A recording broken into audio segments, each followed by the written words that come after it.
all she wrote. Ravens. Come on, Ardarius. That could be the 78-14. Look at the numbers next to the name of Derrick Henry. A huge performance in his Baltimore playoff debut, and his quarterback loved it. You know when Lightning McQueen just flying, flashing past, and then it's like, that's how Derrick looked when he was running past, and all those guys just, it looked like a movie, bro. I'm not gonna lie to you. You know, we just weren't good enough, to be quite honest with you. A drop here and there and things of that nature, man, when you're playing good people, it really gets highlighted, and we just weren't good enough. Losing just in general sucks. Doesn't matter what. Like, you could have the worst week of practice and go out and win, and winning cures everything. When you're losing, you're trying to find the answers. You've been trying to find the answers for too long. To end the season with 5 losses is not acceptable at any level of football. Okay, so history is written by the winners, and we will get to the Ravens, but we have to start with the Steelers. You heard TJ say it. They lost their last 5 games. They never led in any of them, and they never scored more than 17 points in any of them. Alex, what happened specifically last night? Yeah, serious questions philosophically for the Pittsburgh Steelers organization. Listen, they brought in Arthur Smith this offseason, an offense coordinator renowned for running game, right? And the philosophy was going to be, we're going to run the football and stop the run, right? We plug in Russell Wilson, who's great at play action pass and can do some things situationally, and that's going to be our formula to win. You gave up 300 yards rushing, and you ran the ball for 29 yards, right, in the playoffs. I think there's a total reevaluation of where we're at as a team going forward here, right? I know we're going to get into later who's playing quarterback for this team, but, I mean, who's playing D-line for this team? Who's playing O-line for this team? I mean, serious question marks. I agree with the total reevaluation because I'm going to say this. All right. They played them straight up.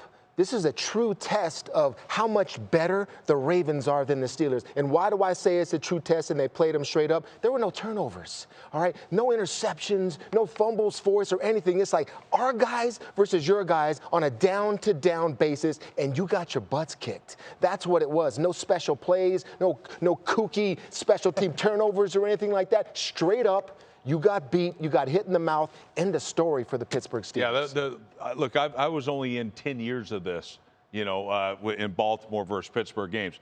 100% of the time, the most physical team wins this one, and it wasn't even close. Have you ever seen anything like this? No, it wasn't even close, all right? And so to me, I told you at the beginning of this thing, Derrick Henry's going to be the difference.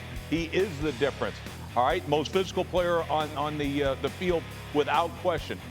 Pittsburgh, though, schematically has to change. They've got to change. You can't let them run zone read all over the place. And Fred, you and I were talking about it last night.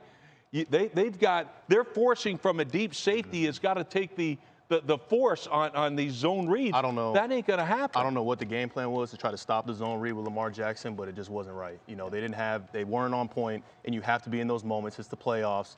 And, I mean, the Ravens have been a team that's been at the top of the AFC for a long time. They're even better now with Derrick Henry. I mean, that changes the entire game, having a guy like that where you can just give him 20, 30, 40 carries if you want to and tell him go win the game for you. So where are the playmakers? I am frustrated if I'm a Steeler fan and I'm listening to what you're saying, specifically what you're saying, Teddy. We played them straight up. Well, why? Why? That's Clearly the Ravens were the better team. Where was the wrinkle? Where was the change? Was the playmaking? You've got great players on defense, too. T.J. Watt, who still has not won a playoff game in his entire career, was going against a rookie from Washington, Roger Rosengarten, and he beat him once, but Rosengarten, Lamar's dropping back 10 to 13 yards sometimes, and he's locking him up. Where was T.J. Watt? Where are these players that are such great defensive players that you depended on all year? That's what it is. When you play them straight up, where's your defense? Where's your special teams? They weren't there. It was a conservative game plan on both sides of the ball, right? Like, offensively, you thought you were going to go into Baltimore and play them by the book straight up and run, pass in the first half, right? And then defensively, I don't know how you weren't sending the house at some point trying to stop this time, just sitting there and taking it. Finally in the second half, they opened it up in the passing game, but it's like way too late. I'll give you an example that we all noticed too. Ardarius Washington, the Steelers, the Ravens safety, made a great tackle on Freiermuth. Great tackle, chopped him down. It was like 3rd and 8 or whatever it was, and he came up this short. This short. Great chop down tackle, take his shot like Fred was saying, stopped him, they punted. They punted. That's not desperation. That's not knowing these guys are better than us. How do you not know these guys are better than you with those guys on offense?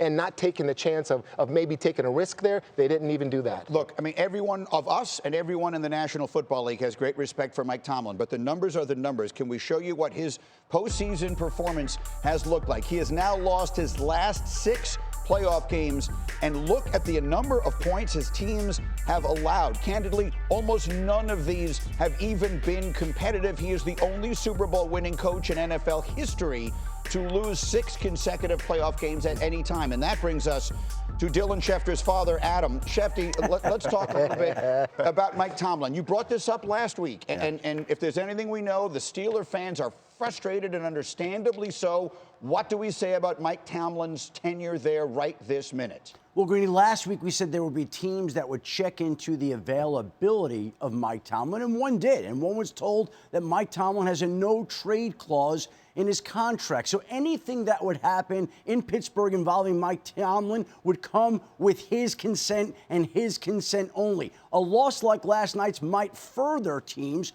to look into it. Pittsburgh hasn't given any indication that it wants to move on from Mike Tomlin, and this has been the most patient franchise, not just in football, but maybe sports. When Bill Cowher was struggling at the end and fans in Pittsburgh wanted him gone, the Rooney stuck with him, and he wound up winning another Super Bowl. There's no indication they want to move off Mike Tomlin now, but this is an organization right now that is going to have to address some issues in the offseason. Russell Wilson, Justin Fields, Najee Harris, all free agents, and questions about how this team proceeds, Greeny. Give me a break.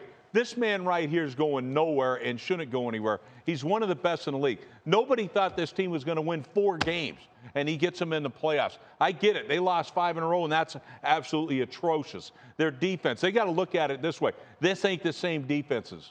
They may have to make some changes, but it damn sure ain't going to be Mike Tomlin, and it shouldn't be. Let me use some of Tomlin's own words that he uses at those great press conferences that he has. The standard is the standard, all right? And the standard in Pittsburgh is more than just making the playoffs, is all I'm saying, Rex. And all right, not with a JV roster. Right, okay, you need a quarter. Obviously, we all know how important the quarterback position was. I realize everything that Tomlin did with Justin Fields and Russell Wilson, trying them both at times. We go to Russ, he coaches on his gut. I respect that tremendously, but the results aren't good enough for Pittsburgh. There are franchises you look at where making the playoffs it should be an afterthought. That's Pittsburgh. And so you got to win, and he hasn't done that. Russ was one of the few bright spots yesterday, right? I mean, again, that seemed like the biggest question mark for us about this team. Again, he was one of the few players that actually played okay. Yeah. Again, you cannot run this analog offense today. I mean, look at the tale of the 2 offenses. New age. I mean, Lamar and the Baltimore Ravens. I mean, Lamar had 15 carries. I mean, there was a commitment to be wide open in this, have your foot on the gas. I mean, the other side of the ball, I felt like it was like 1993 watching this offense. All right, so we've come 14 minutes in, and we haven't yet mentioned the Baltimore Ravens, who last night looked flat unstoppable. And frankly, they had that in common with the entire regular season performance of the Baltimore Ravens. Fred, when you watch them get going like that, when Derrick Henry is running the ball that level of effectively and Lamar then has all the options that he has, can anyone stop that offense? Yeah, it's going to be hard to stop. I mean, we talked about the offense all at this table this entire time. I mean, we haven't talked about the defense. That's what I want to talk about. I mean, you looked at the stats last night when they put them up there, and they were towards the bottom of everything through the first 13 weeks of the season? Yeah. Yes. The past 4 or 5 weeks, number 1. You know, they're playing at a high level when they need to. I feel like defense wins championships.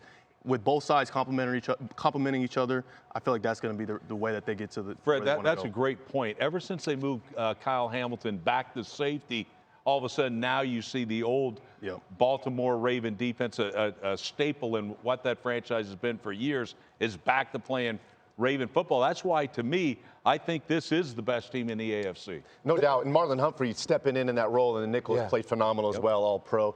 This defense is humming right now. This team has everything they want right in front of them. When it comes down to it, all right, there are great players on both sides of the ball left in these playoffs that the Ravens will have to go up against. But offensively, their plays are going to break down. And you see Lamar Jackson doing things that nobody else can do. Very similar to Josh Allen. I know he can do that too, but Lamar, he just takes plays. The one play, drop back back, step up, drop back, step up, move to your right, move to your left. They can't get him. You can't. And that's not any play that's called. That's not any defense that they're doing on the other side. It's just their player is better than everyone that you have it on certain downs. That's going to win championships for the Ravens. Next weekend, they will play either at Buffalo or home against Houston, depending upon what happens in the game between the Bills and the Broncos today. Meanwhile, speaking of the Bills, Josh Allen has made his way triumphantly into the stadium today. There's another one. He ready for a big day today? Oh, yes, absolutely. He has to. If the Bills have a chance, it's all through Josh Allen.